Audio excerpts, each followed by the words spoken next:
Torsdag den 30. januar 2020. WHO havde netop erklæret covid-19 for en global sundhedskrise, og Italien havde lige konstateret de 2 første tilfælde af coronasmittet i landet. På denne grå torsdag ankom senioradvokat Poul Gade fra advokatfirmaet Bech-Bruun til administrationsbygningen for Hillerød Forsyning. Den arkitekttegnede rustrøde bygning havde mere karakter af et hovedkontor for et konkurrerende advokatfirma end et kontor for et forsyningsselskab i en mellemstor kommune. Kort efter sad advokaten i en malig designerstol i et smagfuldt indrettet mødelokale. Hillerød Forsyning var en vigtig klient, og her lugtede af penge. Overfor ham sad Hillerød Forsynings administrerende direktør Søren Støvring, flankeret af sin højre hånd, Peter Malta Larsen. Larsen kunne prale af en titel så lang, at den knap kunne passe på et visitkort. Direktør for affald, kunder og facility COO, Kundecenter Nordsjælland. Og ved siden af ham igen sad forsyningens chefjurist. Der var ét punkt på dagsordenen. Hvordan får vi stoppet Rasmus Visby?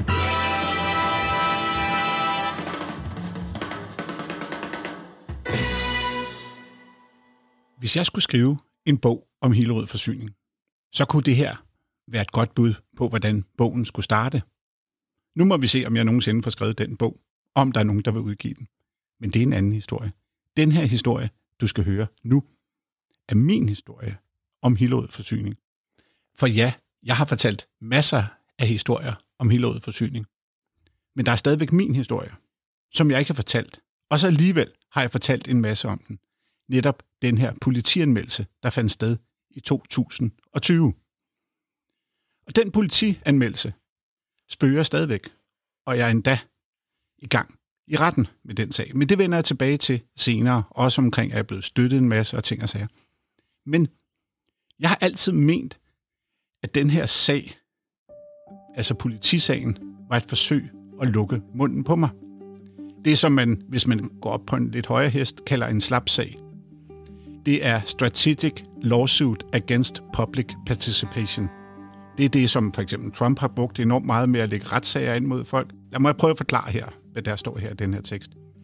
Slapsager indledes typisk af magtfulde enkeltpersoner, lobbygrupper, selskaber og statslige organer. De har til formål at censurere, intimidere og bringe kritikere til tavshed ved at bebyrde dem med omkostninger til et forsvar i retten, indtil de opgiver deres kritik eller modstand. I det her tilfælde var det ved magtmisbrug og politianmeldelse, at direktionen hos Hillerød Forsyning forsøgte at stoppe mig som borger og journalist. Fortsætte med at bryde loven, og det er at optage samtaler og afspille dem for tredjepart. Hvor jeg ved hjælp af aktindsigt forsøgte at undersøge forholdene hos Hillerød Forsyning. Politianmeldelsen fandt sted for flere år siden, men jeg kæmper stadigvæk for en anerkendelse af, at det i virkeligheden handlede om, at de fyrede direktør ønskede at lukke munden på mig.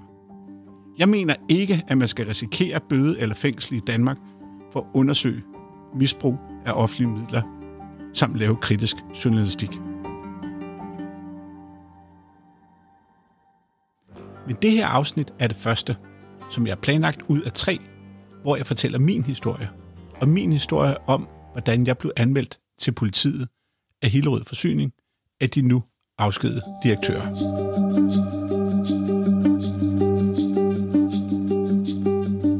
Der skete rigtig meget der tilbage i 2020, og netop januar 2020 var en game changer. Anmeldelsen til politiet kom i halen på, at jeg havde søgt aktindsigt i firmabilsordning og kontormøbler. Men lad os starte den her historie, hvor det hele næsten startede.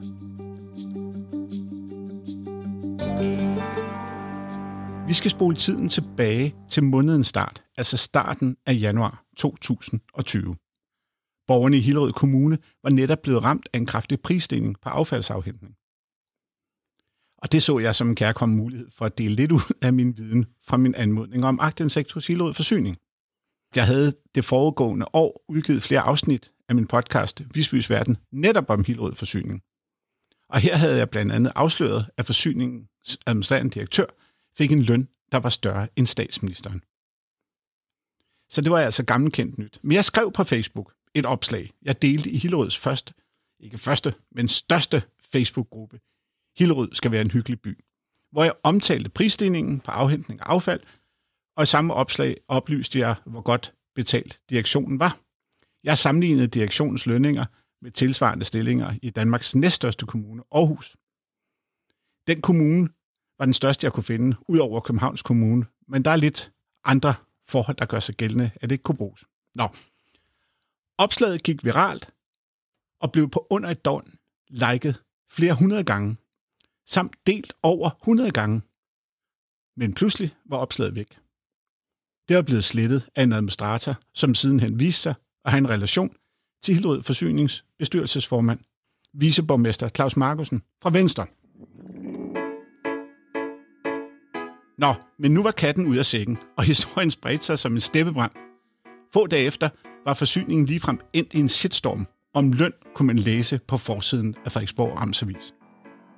Direktøren, altså Søren Støvring, forklarede til avisen, at Hillerød Kommune var en rivende udvikling, og der kom mange mennesker til, samt at mange virksomheder byggede nyt.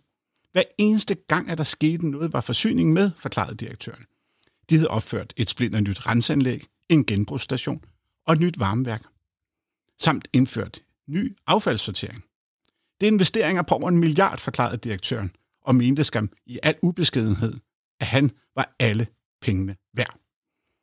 Formand for bestyrelsen, viceborgmester Claus Markussen fra Venstre, mente, at man slet ikke kunne sammenligne med lønningerne i Aarhus Kommune. Det kan du høre om i et helt afsnit, hvor jeg snakker med professor Per Nikolaj Buch fra Aalborg Universitet, netop omkring løndannelsen i forsyningsselskaberne.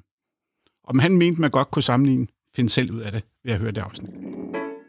Jeg ved ikke, om I kan forestille jer, at den her presseomtale, der kom i starten af januar, gjorde, at direktionen blev en lille smule træt af mig.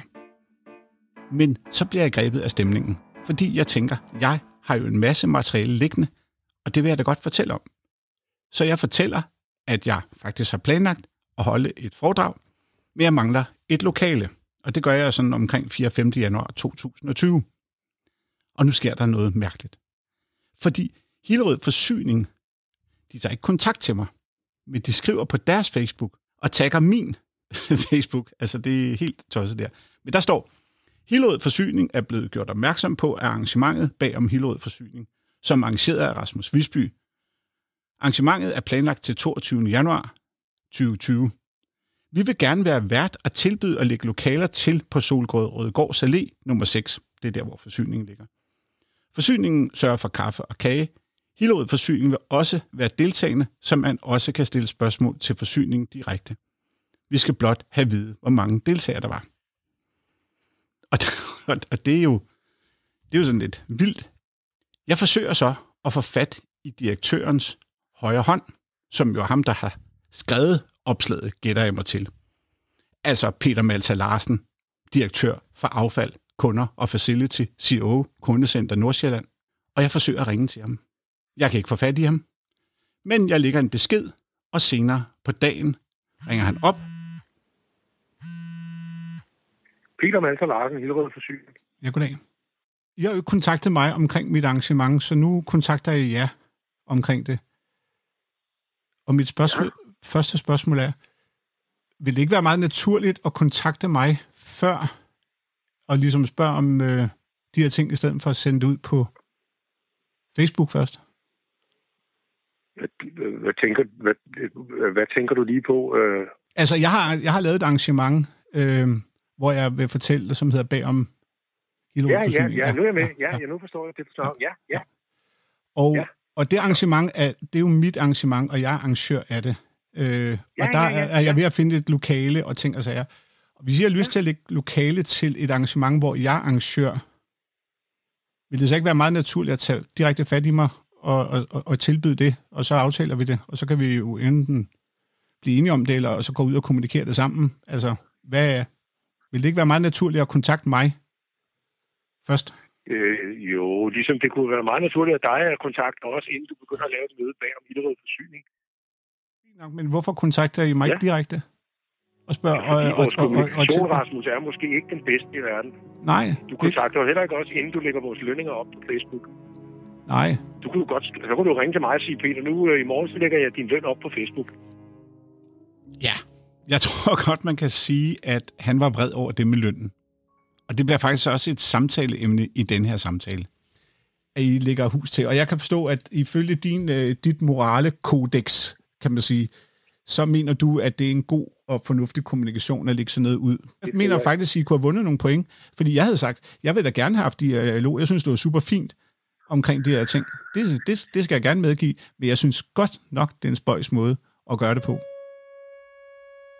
Ja, vi kommer lidt rundt omkring i den her samtale, hvor jeg jo taler med Peter Maltha Larsen, altså direktøren for Affald, Kunder, Facility, COO, Kundecenter Nordsjælland. Men vi vender tilbage til lønningerne, som han jo tydeligvis ikke var helt enig i min tolkning af. Nu skal du høre. Jeg mener, at det, du har lavet, er noget magtværk. Det er dilettantisk åndssvagt, det du gør. Du sammenligner æbler og pærer, og det har ingen gang på jord. Det er utroligt, at en mand med din intelligens kan finde på at gøre sådan noget. Godt. Det er det, jeg mener om det. Godt. Det der, du gør der... Du spørger om, hvad jeg synes om det, du gør med den løn. Det har jo ingen sammenligning, at du tager en stakkels mand i Aarhus med et helt andet ansvars, med en helt anden baggrund, et helt andet view, og du sammenligner to forskellige lønninger. Må jeg citere dig for de ting, du lige sidder og siger nu? Må jeg citere dig for de ting, du sidder og siger nu? Hvad var det, du sagde? Dilettantisk, og hvad alle de her ting her? Magtværk, ja, det må du godt citere mig for. Det synes jeg, det er at gøre sådan. Okay. Fordi de to lønninger kan ikke sammenlignes. Nej, og det er men det du udmærket godt. Du gør det for sensation. Nej, overhovedet ikke. Okay. Men altså, hvis man havde en så må jeg citere dig for, at du siger nej til det. For det tror jeg ikke på. Hvis ikke det her sensation, Rasmus Visby-sensation, så ved jeg ikke, hvad det er. Ved du, hvor gammel den der aktindsigt er for Aarhus? Jeg kunne ikke, du faldt lige ud. Du må sige det igen. Jeg siger, ved du, hvor gammel den aktindsigt, det er noget, jeg har haft liggende i 1000 år, det her. Okay. Altså, det er noget, jeg har haft liggende siden 30. november, det her med tal med Aarhus. Og jeg skal gerne fortælle, hvorfor min præmis er, og hvad det er. Jeg skal gerne fortælle dig, men det er du jo tydeligvis ikke interesseret i. Jo, det er jeg. Jeg tror ikke på de tal. Jeg tror simpelthen ikke på de tal rigtigt. Peter Maltha Larsen er ikke helt tilfreds, som I kan høre. Og han mener heller ikke, at mine tal er helt rigtige. Men lad os lige prøve at tage et klip fra spørgsmål til professoren, hvor jeg netop spørger Per Nikolaj Buch om de her tal, om han mener, at det nogenlunde har sin gang på jorden. Så hvis jeg sådan skønsmæssigt kompenserer for de forskelle og ligheder, der måtte være, så er det påfaldende, at man i Hillerød får en væsentlig højere løn. Det er der altså tale om. Ja. Om den præcis er 80%, når vi korrigerer fra det, der burde korrigeres for, det er den selvfølgelig ikke. Men lønforskellen vil alligevel efter rimelige korrektioner være så stor, at man må udtrykke det som værende markant. Godt. Lad os lige prøve at opsummere. Det er altså 3. januar 2020. Jeg deler direktionens lønninger, som jeg allerede året før har delt i min podcast. 6. januar tilbyder Hillerød Forsyning, at jeg må bruge deres lokaler til et foredrag om alt det, jeg har fundet frem. Og samme dag får jeg talt med Peter Maltha Larsen, altså affaldsdirektøren, eller blandt andet affaldsdirektør er han jo. Og vi får den her samtale, hvor det er ham, der ringer. De her informationer skal du lige putte ned i rygsækken, fordi dem skal vi bruge senere. Og så når vi til 8. januar. Året er altså ikke særlig gammel. Og på det her tidspunkt er der en debat på Facebook omkring Hillerød Forsyning. Og der skriver bestyrelsesformanden Claus Markussen på Facebook: direktionen har en firmabilsordning, og udgiften er indholdt i det samlede beløb, som fremgår af årsrapporter. Og så tænker jeg, det er ikke det, jeg har fået aktindsigt i tidligere. Jeg har faktisk ikke hørt om de her firmabiler. I hvert fald ikke officielt. Jeg havde hørt noget om, der var nogle store biler, men ikke noget, jeg har gravet i. Så 8. januar søger jeg aktindsigt i direktionens firmabilsordninger samt leasingaftaler. Og hvis du sådan har hørt på min podcast, så ved du netop, at leasingbilerne bliver en kæmpe sag. Og det er helt sikkert også det, der er medvirkende til, at direktørerne bliver fyret. Det sker altså 8. januar, så jeg har den 3. januar offentliggjort direktionens lønninger. 6. januar tilbyder de lokaler. 8. januar søger jeg aktindsigt i firmabiler. Så går der lidt tid, hvor der ikke sker så meget. Eller det vil sige, jeg får fundet et sted at holde mit foredrag, og jeg har sat en dato til den 29. januar. Men jeg får jo en masse henvendelser, fordi der er jo rørt godt i gryden, og der er nogen, der taler om kontormøbler, og jeg ved ikke hvad. Og så finder jeg ud af, at jeg 22. januar kl. 12.05, for at være helt præcis, skriver til Hillerød Forsyning. Og der skriver jeg, med henvisning til offentlighedsloven anmoder jeg hermed om aktindsigt i følgende. Indkøb af inventar fra perioden 2015 til 2019, det vil sige møbler, indretning, udsmykning, diverse inventar. Omkostningen til konsulenter til indretning af nyt kontor, anlægsarkiv over inventar, indkøb af kunst samt rådgivning, indkøb af mobiltelefoner til personale, eventuelt salg af brugt inventar. Alt sammen i perioden fra 2015 til 19. Og der er det måske værd at bemærke, at lige netop den aktindsigt er også en af de større sager. 500.000 kroner. Så meget er Hillerød Forsyning netop blevet sparet for. Og det skyldes hjælp fra en helt uventet kant. Hillerød-borgeren Rasmus Visby har nemlig de sidste 2 år gået Hillerød Forsyning efter i sømmene. Senest er han faldet over en fejl i en fakturering fra 2017. Man havde købt kontormøbler for 2,3 millioner kroner. Og der havde man på forsiden skrevet, at I får 27% i rabat. Da jeg så fakturerne, man havde sendt, der mangler over, inklusive moms, over 0,5 million i rabat. Det virker mærkeligt, men det kan jo være en fejl. Jeg tænker, det er brandærgerligt, at vores kontrol på grund af menneskefejl ikke har fundet det der. Men jeg tror, alle kender til, at man begår en fejl. Det er brandærgerligt. Det er dejligt, at Rasmus har fundet det, så har vi sikret os at få pengene, og det er bragt i orden nu. Ja, her hørte du et klip fra det, der hed TV2 Lorry, og i dag hedder Cosmopol. Og ham, du hørte til sidst, det var direktør Søren Støvring, som takkede mig for, at jeg havde fundet 0,5 million. Men den her anmodning om aktindsigt, det var jo starten. Det, du hørte her, var slutningen. Men det siger altså lidt om, at der blev fundet 0,5 million, som man ved en menneskelig fejl havde glemt. Der går ikke længe, før jeg hører fra Hillerød Forsyning. Faktisk går der 27 minutter. Så modtager jeg en mail fra Peter Malta Larsen, som den her gang godt nok underskriver sig som kundeservice. Men her bliver det en af de helt store game changer. Til Rasmus Visby.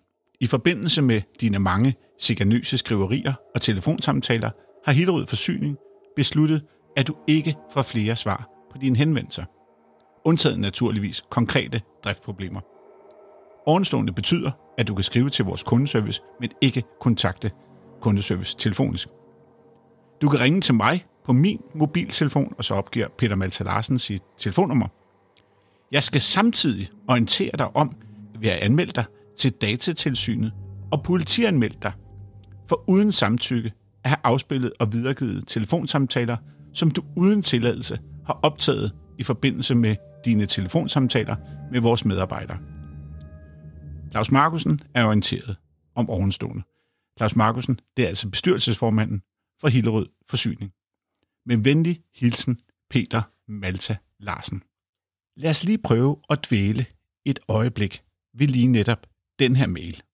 Fordi Peter Malta Larsen skriver, at jeg er blevet anmeldt til Datatilsynet og politiet for uden samtykke at have afspillet og videregivet telefonsamtaler, som du uden tilladelse har optaget i forbindelse med dine telefonsamtaler med vores medarbejdere. Jeg er altså blevet meldt til politiet for at lave ulovlige optagelser og dele dem. Hold nu fast i det. og jeg er også blevet anmeldt til Datatilsynet. Den information skal du også have med i rygsækken. Og husk på, den her reaktion kommer 27 minutter efter, at jeg har bedt om aktindsigt i kontormøbler.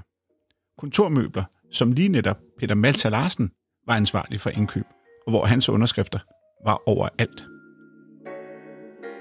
Man kan jo godt sige, at det er en lille smule konflikteskalerende, at han sender den her mail, hvor der simpelthen står, at jeg ikke får svar på mit spørgsmål. Og der kan jeg så sige, at man kan ikke afvise aktindsigt bare ved at sige, at det vil vi ikke. Og der kan jeg allerede nu afsløre, at den sendte jeg faktisk ind til Miljø- og Fødevareklagenævnet, fordi det er dem, der tager sig af den her type sager. Og den afgørelse, som så kom fra Miljø- og Fødevareklagenævnet, gik min vej. Det vil sige, at den afgørelse, han havde lavet, var ulovlig. Og jeg var aldrig nogensinde meldt til Datatilsynet, og blev det heller ikke siden, så det passede heller ikke. Om jeg var anmeldt til politiet, det må tiden jo vise. Så er der altså sat nogle skibe i søen. Der er sat det skib i søen, at jeg godt vil have aktindsigt i firmabilerne. Jeg vil også godt have aktindsigt i indkøb af kontormøbler. Jeg har planlagt et foredrag. Og de her 2 anmodninger om aktindsigt får jeg at vide, at jeg ikke kan få aktindsigt i. Men jeg får de her aktindsigter fra nogen, der hjælper mig. Så hak ved det. Men allerede dagen efter kommer der en mail 23. januar. Og det er fra Søren Støvring. Det er en invitation til et møde. Ved du hvad? Jeg læser mailen op. Kære Rasmus Visby, der er skrevet en masse mellem dig og Hillerød Forsyning om en række sager. Jeg mener, vi kunne drage en stor nytte af at mødes og drøfte emner af fælles interesse. Derfor vil jeg gerne have lov at invitere dig på en kop kaffe og en snak om forsyning. I næste uge kan jeg tirsdag, onsdag og torsdag, for eksempel morgen 7:30. Har du lyst til en snak? Med venlig hilsen, Søren Støvring, administrerende direktør, Hillerød Forsyning. Det er første gang, jeg nogensinde hører fra ham. Jeg starter faktisk sådan ret impulsivt at sige nej tak, fordi når I har meldt mig til politiet, så vil jeg ikke være med. Men jeg tænker, det er jo en kærkommen lejlighed for mig for at tale med dem. Og det ender så med, at jeg siger ja, og vi skriver lidt frem og tilbage om dagsordenen. Og han skriver 24. januar, tak for input til dagsordenen for vores møde 28. januar, som jo så blev datoen. Hillerød Forsyning vil gerne tale om baggrunden for, at vi forbereder anmeldelse til Datatilsynet og politiet. Du ønskes også en god weekend. Søren Støvring, administrerende direktør. Så forbereder anmeldelse til Datatilsynet og politiet. Men havde de ikke allerede anmeldt mig den 22. som direktør Peter Maltha Larsen oplyste? Ja, det må vi jo se. Men jeg tog afsted til møde 28. januar, og her er en gammel optagelse, jeg fandt, da jeg var på vej ud i bilen til Hillerød Forsyning.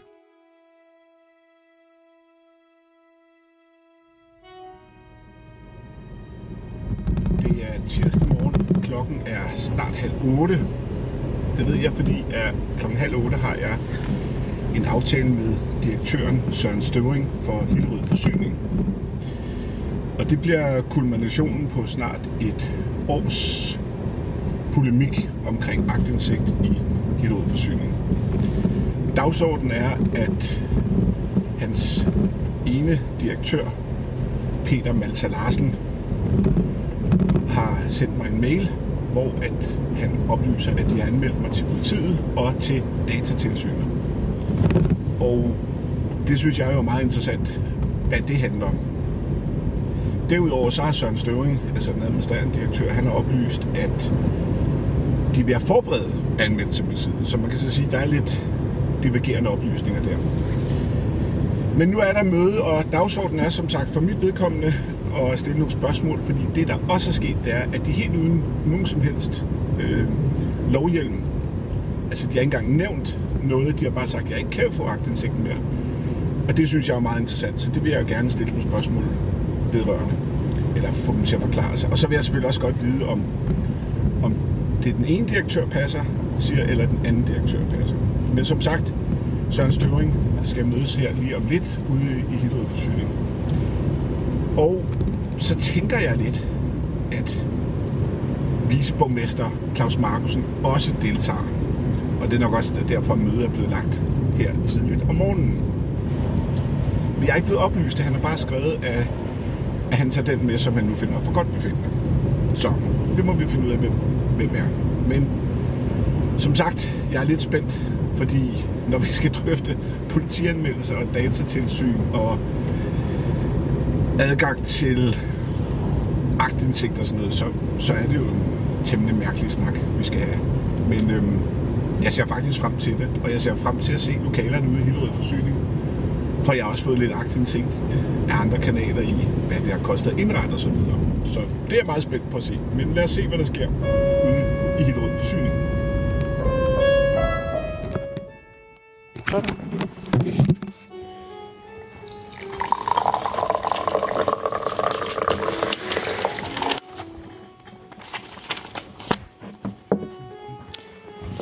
Jeg er nødt til at gå 7:15. Ja.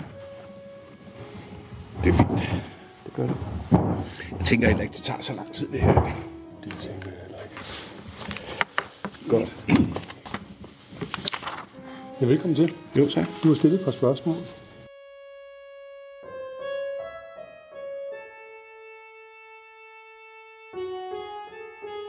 Jeg ved ikke med dig, om du kan mærke nærmest stemningen ud af højtalerne. Den dårlige stemning, der er. I det her mødelokale, der sidder jeg, og der sidder den administrerende direktør, Søren Støvring, og sørger om bestyrelsesformand Claus Markussen, tidligere viceborgmester fra Venstre, Claus Markussen, også er til stede i mødelokalet. Ja, som I kan høre, så kommer I altså helt med ind i maskinrummet, både i bilen på vejen derud, fordi det optog jeg, og så møde med Søren Støvring og Claus Markussen. Og det var fordi, jeg havde betinget mig, at jeg enten skulle have en bisidder med, eller jeg måtte optage møde. Så jeg har stillet den her optager midt på bordet, og så optog jeg hele mødet. Jeg spiller nogle uddrag fra mødet nu, men hvis du vil høre hele mødet, så har jeg allerede delt det som en podcast. Og det er en podcast, der hedder Møde med direktøren Råbånd. Og der får I simpelthen en hel møde. Jeg har delt op i 2 afsnit. Så hvis du får lyst til sådan at dykke endnu yderligere ned, eller ikke har hørt det, så kan du gå tilbage og høre det her afsnit. Af de samlede, så hedder det nummer 22. Så det kan I prøve. Men lad os hoppe tilbage til mødet, fordi der er jo nogle vigtige punkter. Primært det omkring datatilsynet, aktindsigt og politianmeldelse. Der står ikke noget omkring, at det er aktindsigter, der handler om. Der står ikke noget om, hvilken paragraf I henviser til omkring det. Okay. Det er ikke noget formskrav til, hvordan man afviser. Nej, okay. Ja, det er så okay. Det var altså den administrerende direktør, Søren Støvring, som mente, at der ikke var nogen krav til, hvordan man afviser en anmodning om aktindsigt. Det kan jeg fortælle, at det var Miljø- og Fødevareklagenævnet ikke helt enige med. De skrev i en afgørelse senere på året netop omkring den her sag, at Miljø- og Fødevareklagenævnet ophæver Hillerød Spildevand AS afgørelse af 22. januar om afslag på at behandle klagers anmodninger om aktindsigt, og hjemviser sagen til fornyet behandling. Og der oplyser Miljø- og Fødevareklagenævnet også, at der fremgår af Miljøoplysningsloven, at afslag i sager om aktindsigt skal begrundes og være ledsaget af en klagevejledning. Men her sidder jeg altså med bestyrelsesformanden og direktøren for Hillerød Forsyning, som helt åbenlyst ikke overholder loven. Så skal jeg skal samtidig orientere dig om, at vi har anmeldt dig til Datatilsynet og politiet anmeldt dig uden samtykke at have afspillet og videregivet samtaler, som du uden tilladelse har optaget i forbindelse med telefonsamtaler med vores medarbejdere. Claus Markussen er orienteret. Er du det, Claus? Ja, det er det. Okay, godt. Så skal jeg lige høre. Så er der en mail fra dig, hvor du skriver, at I forbereder anmeldelser. Er det ikke rigtigt? Det er fuldstændig korrekt. Hvilken en af de 2 er rigtigt? Det er min version. Okay. Vi tager en beslutning om, at vi vil gøre det, men man skal jo lige... Nej, okay, men jeg skal lige høre. Man skal... Der står, at I har anmeldt. Det er jo din direktør. Hør nu, du er nødt til at høre efter, når jeg siger Ja, selvfølgelig. Selvfølgelig det vil jeg ikke så gerne. Men det korte langt er, at vi besluttede at anmelde. Men så er der noget arbejde, der skal laves, før man rent faktisk anmelder. Så det Peter skriver, det er ukonkret, vil jeg sige, og sådan er det. Men det jeg skriver, at vi forbereder det, vi er i gang med det, as we speak, så, det er korrekt. Så man kan så sige, det du siger her, bare lige for at forstå det rigtigt igen, Vi er enige om, at Peter Malthe Larsen, han er chef for HR og COO og direktør for et kundeservice-selskab og ting og sager. Og han skriver i et dokument, altså vi er enige om, I er en kommunalejet, altså til trods for, at I henholder til selskabsloven og ting og sager, så er vi enige om, at I er en kommunalejet virksomhed, ikke? Det er fuldstændig rigtigt. Godt. Som er 100% ejet af Hillerød Kommune. Det er også korrekt. Godt. Og det vil sige, at Claus Markussen, du er også bekendt med det her brev. Det vil sige, når du er bekendt om, at altså, det er en meget alvorlig ting at begynde at anmelde folk til politiet. Overhovedet ikke. Nej, Det er helt naturligt. Okay, men det er okay. Det er også, ja, godt. Altså, når en offentlig myndighed går ud og anmelder til politiet.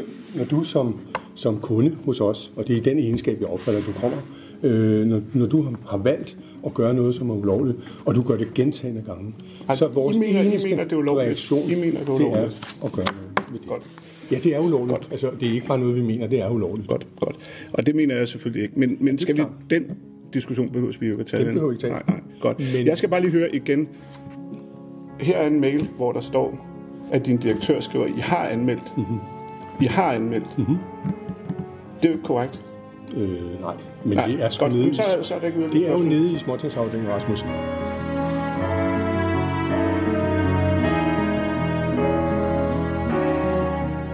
Jeg er en detaljernes mand. Djævlen er tit i detaljen, synes jeg. Og det er også derfor, jeg bliver ved med at spørge, hvorfor skriver Peter Malthe Larsen den her 22. januar, at jeg er anmeldt til politiet, når Søren Støvring sidder og siger, at de er ved at forberede det. Det forstår jeg ikke. Og jeg synes også, det virker som om, at det er en handling, det her med politiet, at de bare har gjort et eller andet i desperation, og nu prøver de at få tilpasset sagen. Men læg lige mærke til, at jeg gerne må optage samtaler, siger direktøren. Det siger Peter Malthe Larsen, at jeg ikke må. Noget, der også undrer mig i den her sag, det er, at bestyrelsesformanden, viceborgmester fra Venstre, Claus Markussen, i den grad er på direktørens hold. Eller det skal han jo være. Men det er helt vildt, hvor ukritisk, og hvordan han deltager i den her proces, og faktisk også er klart medvirkende til at true med politi og alt det her. Det synes jeg faktisk er lidt vildt. Der er tvivl om, hvad det er for et forberedende arbejde. Så kan det være, at det vil være gavnligt, at Søren han sætter nogle flere ord på det. Og det, som du så ikke ved, Rasmus, og respekt for det, men det er jo, hvorfor er det her ulovligt? Og vi kan godt forklare dig, hvad der er ulovligt i det, du gør. Du må hjertens gerne optage alle de samtaler, du selv er en del af. Mm. Det er helt legalt, og du må bruge de samtaler til eget formål. Så skal jeg lige spørge, hvorfor? Lad være med at afbryde. Okay, men jeg skal bare spørge. Nej, lad være med det. Jamen selvfølgelig, undskyld Søren, du har ret. Vi kan godt tale med respekt, ikke? Ja, selvfølgelig. Selvom vi er uenige om nogle ting, ikke? Det synes jeg er vigtigt. Ja. Du vil hjertens gerne bruge de optagelser, du har lavet til dig selv. Det er et personligt formål. Men det talte ord, stemmen, det er faktisk personfølsomme data. Og derfor må du ikke videregive det, afspille det til tredjemand. Og det er yderligere skærpende, hvis du redigerer det, inden du videregiver det til tredjemand eller afspiller det til tredjemand. Det er ulovligt. Og derfor begår du en ulovlighed. Vi kommer med et forslag til dig i dag. Vi vil gerne lægge den sag ned, hvis du lader være med det i fremtiden. Personfølsomme data, ulovlige optagelser, som jeg deler og manipulerer.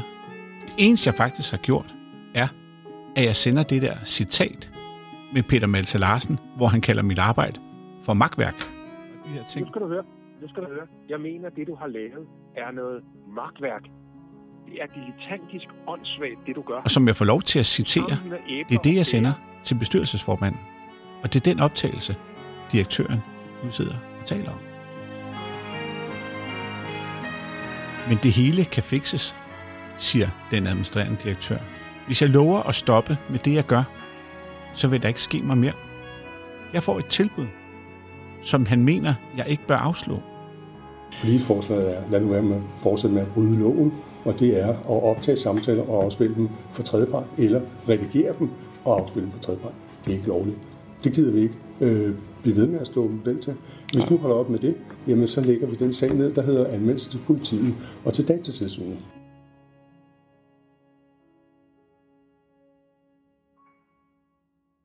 Stemningen til det her møde er dårlig. Og der er ingen tvivl om, at Søren Støvring prøver at være så hård og grov over for mig, inden for rimelighedens grænser, som han kan, ved at være nedladende. Og han får mig også nogle gange, hvor jeg begynder at reagere lidt på det. Men det er et ubehageligt møde. Og der er ingen tvivl om, at målet er, at min mund skal lukkes. Men er du enig i, at det er ulovligt? Hvad for noget er det? Det du gør? Nej, overhovedet ikke. Du mener, at du er god ret til at redigere, optage og afspille over for tredjepart? Altså, jeg er ikke enig i dine... Altså, du prøver at lægge mig ord i munden. Jeg mener ikke, jeg har redigeret. Jeg har taget et klip ud og sendt til Klaus Marklund, fordi jeg synes, det er vigtigt. Men det er ikke nok med, at jeg har lavet ulovlige optagelser. Altså ifølge den administrerende direktør Søren Støvring. Jeg er også kommet med meget alvorlige trusler. Du har i sidste uge gjort noget, som jeg er rigtig ked af, at du har gjort. Du har nemlig kommet med trusler over for en af dine medarbejdere. De trusler tager vi ikke let på. Nej. Det er en strafretssag. Hvad er det for nogle trusler? Er du selv at fortælle mig det? Du har fremsat trusler over for Peter Malta. Du har fremsat trusler, der siger, at jeg vil smadre dig, jeg vil smadre dit private, jeg vil smadre din karriere. Det må man simpelthen ikke. Hvorfor skal du gå til den slags yderligheder? Hvorfor er det nødvendigt? Det passer jo ikke. Det gør det da. Okay, men har du det optaget? Nej. Er det en påstand? Er det den samme påstand som ham, som roder rundt i datorerne, og som siger i anmeldelse til politiet? Er det hans troværdighed, du taler om?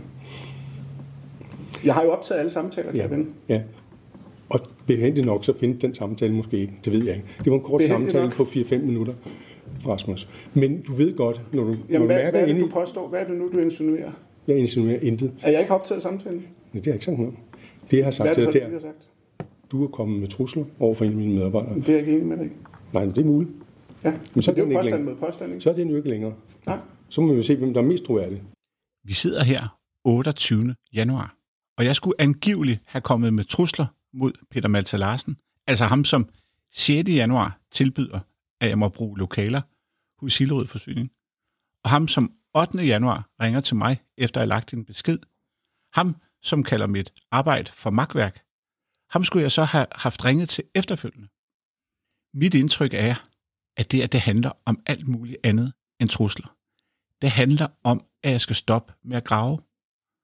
Og jeg siger jo, at de bare kan besvare min anmodning om aktindsigt. Men det har Søren Støvring ikke lyst til. Jeg kom med et tilbud til. Ja, og det er, lad mig høre dit tilbud. Kan du ikke huske det, eller? Jo, men bare lige gentage det her til sidst. Det er derfor, vi optager det. Jamen, hvad det behøver du ikke at gentage. Jo, Rasmus, jeg vil gerne gentage det. Ja. Jeg tilbød dig, at vi kunne mødes, når der var noget, som du havde brug for informationer om, og så kunne jeg prøve at stille spørgsmål til det, så jeg forstod, hvad det var, du gerne ville have, og så kunne jeg give dig nogle svar. Ja. Jeg kan ikke gøre det på møder. Jeg kan ikke huske alt. Jeg ved ikke alt, som paratviden. Men det er et åbent tilbud. Ja. Hvis du synes, vi får lukket, så er det en måde, man kan åbne op. Ja. Og det synes jeg synes, det er et rigtig godt initiativ. Og jeg tænker, at man bare kan besvare min anmodning om aktindsigt. Og der har du simpelthen sendt for mange. Det er chikanøs opførsel. Og på et eller andet tidspunkt så er vi nødt til at sige stop. Det, Søren Støvring sagde her, synes jeg er lidt vigtigt. Fordi han siger, at det jo er chikanøs opførsel, at jeg beder om aktindsigt, og jeg sender for mange. Og det er det handler om. I forhold til det der med trusler, den tager jeg med oprøret ro med hensyn til Peter Malta Larsen. Jeg er godt klar over, at I tror ukritisk på det, der foregår. Og når jeg prøver at sende en optagelse ud og klipper, at du så kalder det redigere. Jeg kalder det redigere, det er, hvis man går ind og klipper et ikke ud eller et eller andet. Jeg tager en lydbid og sender til Klaus Markussen. Og jeg har jo også optaget samtalen, hvor jeg fortæller Klaus Markussen om det, og konteksten i det. Det var jeg jo ikke klar over, at du gjorde. Nej, men det behøver jeg heller ikke. Nej. Så hvad tænker du, den information skal bruges til? Det ved jeg ikke, hvad du skal bruge den til. Nej, men altså, du siger, jeg er min fulde ret til optag for at kunne dokumentere tingene. Det er også derfor, netop når man foregår på det her niveau, hvor man skyder om sig med påstanden, så synes jeg, det er en god ting at dokumentere det. Det kan vi vel kun blive enige om. Jeg synes ikke, at i den samtale, du og jeg havde, der blev skudt rundt omkring med påstanden. Det siger jeg heller ikke, men jeg siger bare, at det er meget rart, at du kunne dokumentere. Jeg synes, det er rart, at du nu har sagt det, men jeg havde sat pris på, at du havde sagt op front, at du ville optage den. Jamen selvfølgelig ville det være rart. Det er bare sådan en almindelig høflighed og ordentlighed. Ligesom det er at fortælle, at du er med til det her møde. Ja da. Det er jo ikke blevet oplyst. Nej. Nå. Beklager. Så det håber jeg ikke. For mit vedkommende er der ingen tvivl om, at det her møde handler om, hvorfor de ikke vil svare på de her aktindsigter. Men Hillerød Forsynings er jo, at jeg skulle have kommet med trusler, og jeg optager ulovligt og deler ulovlige optagelser. Så det er ligesom det, møde handler om. Og her kommer bestyrelsesformand Claus Markussen, viceborgmester for Venstre, på banen, eller skal vi sige daværende, kommer på banen. Men jeg synes bare, jeg er nødt til at spørge, hvor er det, vi skal hen, for at vi får en ordentlig relation? Så vil jeg svare dig igen. Hvorfor er der den der kæmpe modvilje mod, at jeg beder om aktindsigt til at starte? Altså, det starter jo, hvis man bare havde effektueret, jeg skriver til jer, og her er alle aktindsigterne her udspecificeret, og den er udspecificeret ud fra Peter Malthe Larsens liste, og der kan man så sige, der tager man de enkelte punkter, og hvor man tager de der sagsbehandlinger. Og hvis man bare havde svaret efter offentlighedsloven, eller havde haft det liggende inde, som for eksempel Fredensborg Kommune, så havde jeg jo ikke haft mulighed, altså så havde jeg ikke skulle spørge om nogle ting. Hvorfor har man haft den der modvilje? Man har ikke haft nogen modvilje. Vi har da svaret på de første rigtig mange. Men på et eller andet tidspunkt bliver det for meget, ikke? Og der er sådan regler for, hvornår er det opfattet som chikanøs handling, hvornår er nok. Og der er jo sige, nej, nu må du stoppe. Vi bruger simpelthen så mange kræfter på det her. Er det rimeligt, vi skal gøre det? Og så føler du skal tage andre midler i brug. Og det er jo selvfølgelig dit valg. Men det er ikke nogen modvilje fra starten. Til starten svarer vi bare stille og roligt på dine spørgsmål. Det er jo så ikke enige i. Og det er jo så muligt. Og det er jo så der, hvor vi er nu. Vi er jo ikke enige i det her ting. Men Claus stillede sig et spørgsmål. Ja.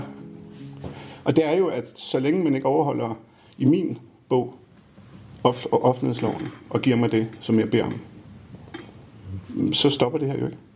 Og så er det lige meget, hvordan du opfører dig. Det er jo gennem jeres påstand.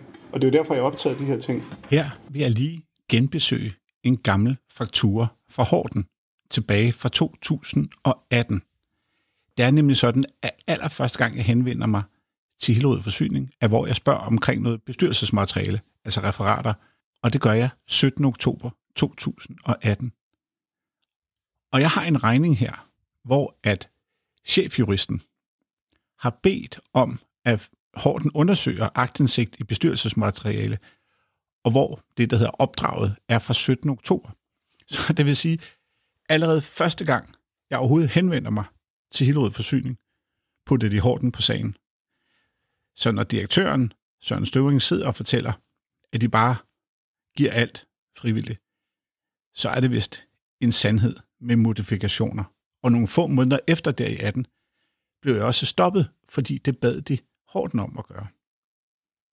Og så synes jeg måske også, det er vigtigt at sige, at det persongalleri, som er det vigtigste persongalleri i den her episode, det er den administrerende direktør, Søren Støvring.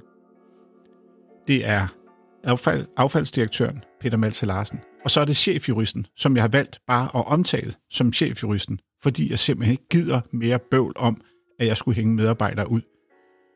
Men den person spiller også en meget stor rolle fra dag 1 af, da det netop er juristen, som sidder og trækker i trådene i forhold til advokater og sender rapporter og besvarer aktindsigt og den slags ting og sager. I øvrigt er det meget sjovt at tænke på, hvordan Søren Støvring overhovedet blev ansat i Hillerød Forsyning. Fordi han var kommet ned fra et elselskab på Ærø, som var blevet fusioneret, og der var han vist blevet til overs i den fusion. Og så var det, at den tidligere direktør for Hillerød Forsyning, Ole Bakke, som ansatte Søren Støvring som teknisk direktør, uden stillingen blev slået op.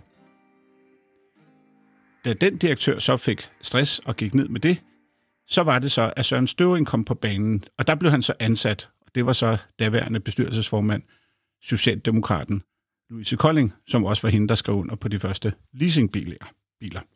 Og så kan vi også lige tage Peter Malthe Larsen, fordi han var også stoppet i et andet sted, og havde ikke rigtig noget at lave, og var konsulent.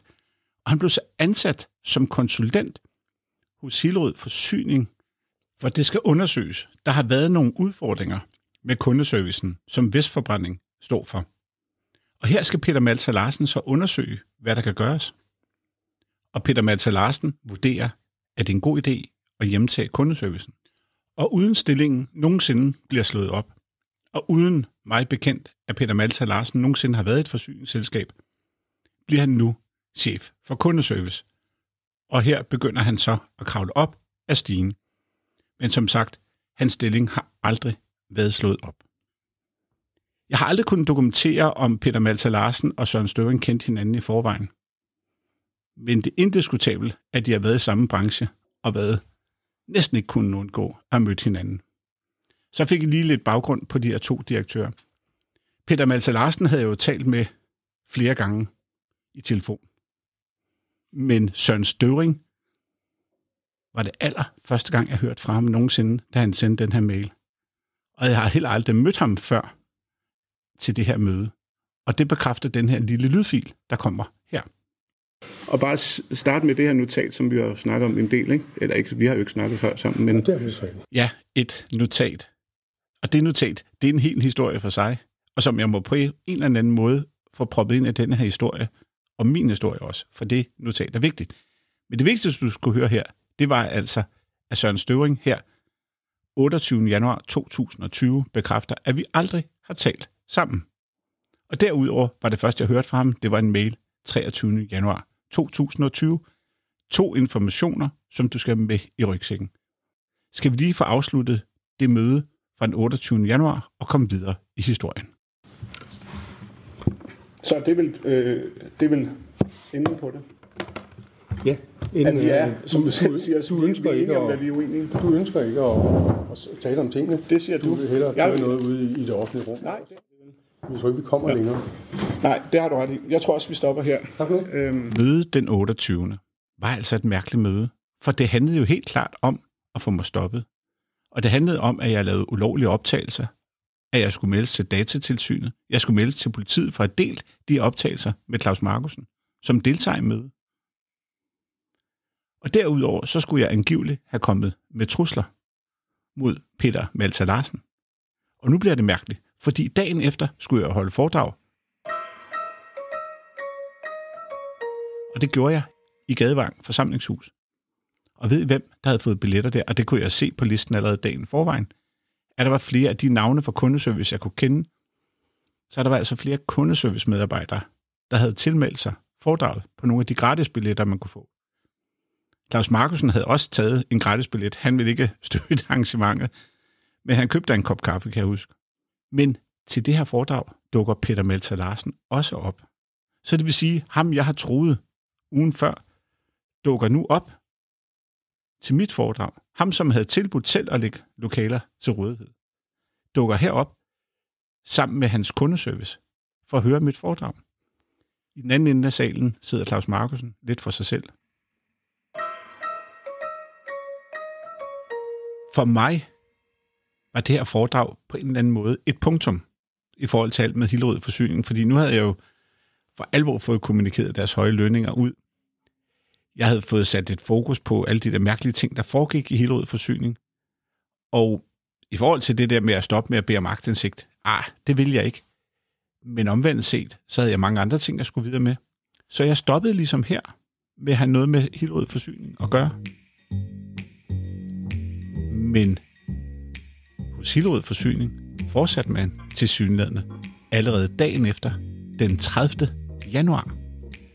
Og så er vi tilbage til, hvor vi startede, nemlig med min bog omkring advokaten, der ankommer til Hillerød Forsyning. Fordi jeg har en retssag kørende mod Hillerød Forsyning omkring alt det her. Det skal vi ikke komme ind på nu. Men i forbindelse med den her sag har Hillerød Forsyning lagt nogle dokumenter frem, og her er blandt andet en mail fra 31. januar 2020. Kære Søren, Peter og så står der navnet på chefjuristen. Tak for et godt møde i går. Det vil altså sige 30. januar. Efter aftale sender jeg hermed et kort notat med de muligheder, der umiddelbart tegner sig for at håndtere den foreliggende situation. Det er min opfattelse, at det materiale, I har samlet, sammenholdt med de oplysninger, I kunne give på vores møde, betyder, at der er grundlag for at foretage politianmeldelse af borgeren for overtrædelse af straffelovens paragraf 119a, og for anmode politiet om at give borgeren et tilhold efter lov om tilhold med videre. Se nærmere i notatet.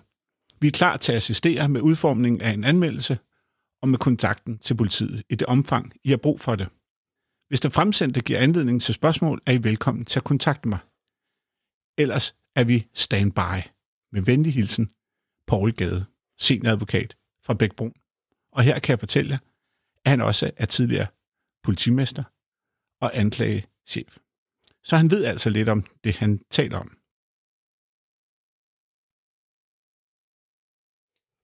Jeg synes her, det er vigtigt at understrege, at det er den administrerende direktør, Søren Støvring.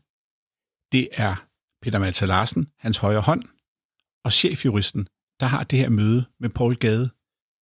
Alle 3 mennesker, som har været særdeles aktive omkring mine anmodninger om aktindsigt. Ja, det her notat fra 30. januar, det handler om en chikanesag nu. Det handler ikke om ulovlige optagelser længere. Det handler om en borgers gentagende henvendelser, der er karakter af chikane, forfølgelse af enkelte medarbejdere, krænkende og grov sprogbrug, ubegrundede beskyldninger med videre. Og der foreslår advokaten, at man kan afskære fremtidig kontakt ved at simpelthen ikke må ringe. Det har de aldrig nogensinde bedt mig om, eller ikke må skrive eller kontakten. Det har jeg ikke været ude for, udover der den 22. januar. Så kan man true med politianmeldelse, hvis henvendelserne fortsætter. Jeg har jo bedt om aktindsigt på skrift. Tja. Arbejdsmiljøloven mener de også, at man kunne være pligtig, fordi det går ud over arbejdsmiljøet. Men hvad det har med mig som person at gøre, det ved jeg ikke rigtigt.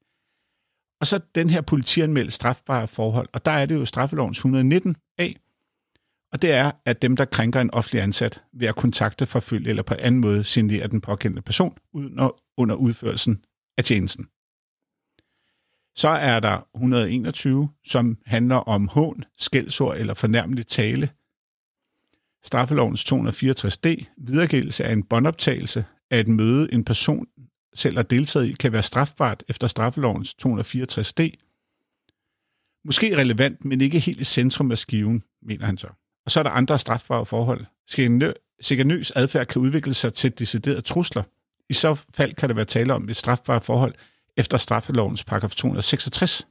Så er der også mulighed for, at jeg udfører stalking, så jeg kan få polititilhold.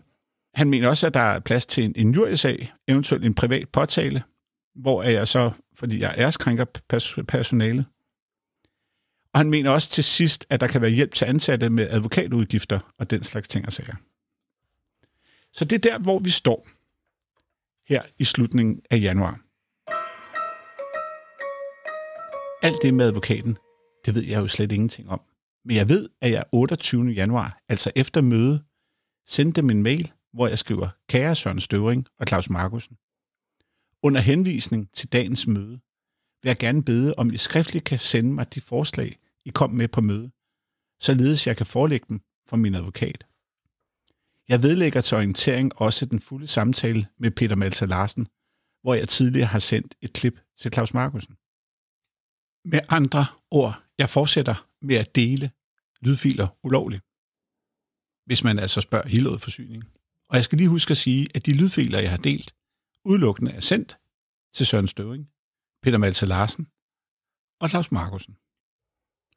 Den 31. januar, altså dagen efter de har haft møde med advokaten, skriver Søren Støvring, på baggrund af vores møde 28. januar 2020 kan vi tilbyde dig følgende.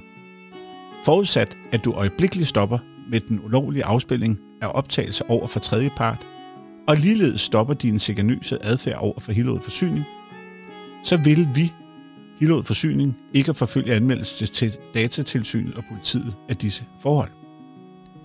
Du er til enhver tid velkommen til et personligt møde med den administrerende direktør for Hillerød Forsyning, således at du kan stille de spørgsmål, du ønsker besvaret. Eneste betingelse er, at mødet er aftalt i forvejen, og der forud er aftalt en dagsorden for møde. Så frem du er interesseret i en fast møderække, er du også velkommen til dette. Stadigvæk under forudsætning, at det forud for hvert møde er aftalt en dagsorden. Med venlig hilsen, Søren Støvring, administrerende direktør.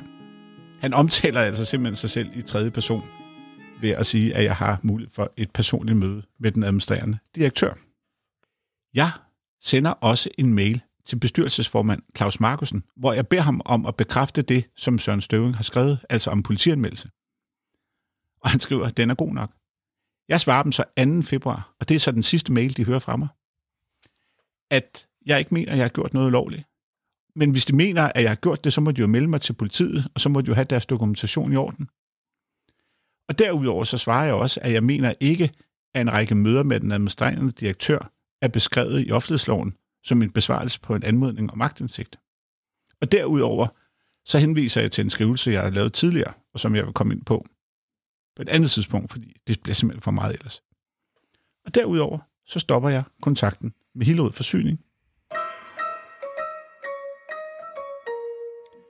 Som I kan huske, i starten af afsnittet omtalte jeg, at coronaen jo for alvor var på vej. Og her, da vi krydser linjen ind til 1. februar, nærmer coronaen sig mere og mere Danmark.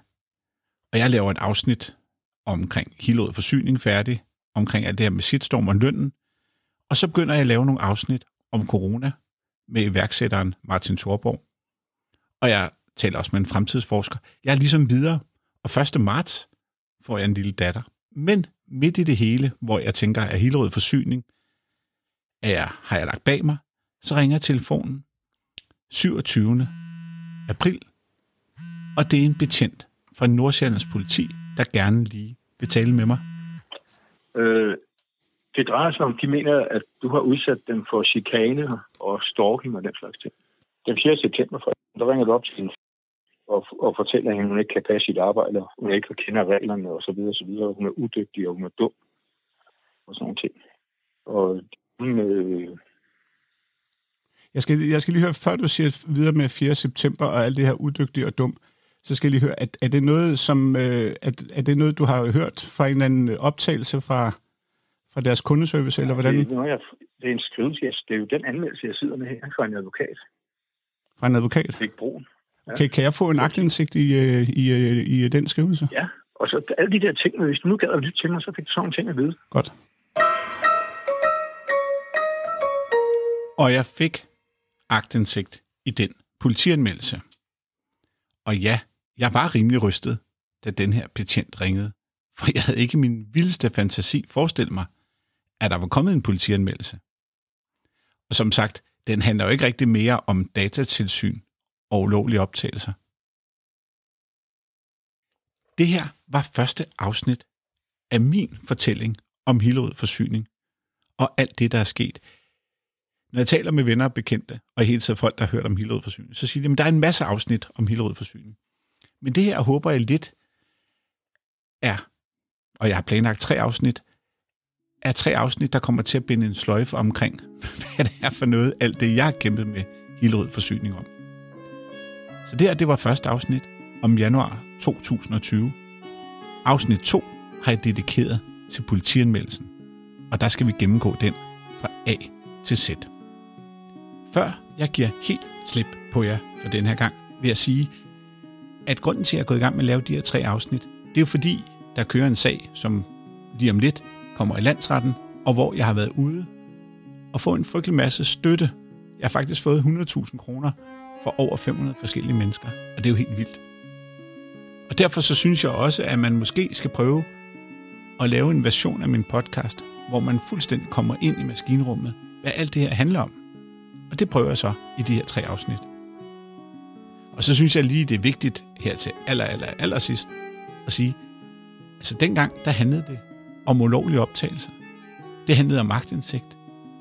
Og det handlede om en masse andre ting, end det blev til. Og de eneste, der var inde over den her sag, det var direktørerne og chefjuristen. Jeg hedder Rasmus Visby, og tak fordi du lyttede med. På gensyn i andet afsnit af min historie om Hillerød Forsyning. Vil du have fat i mig, så kan du skrive på podcast@magtindsigt.dk.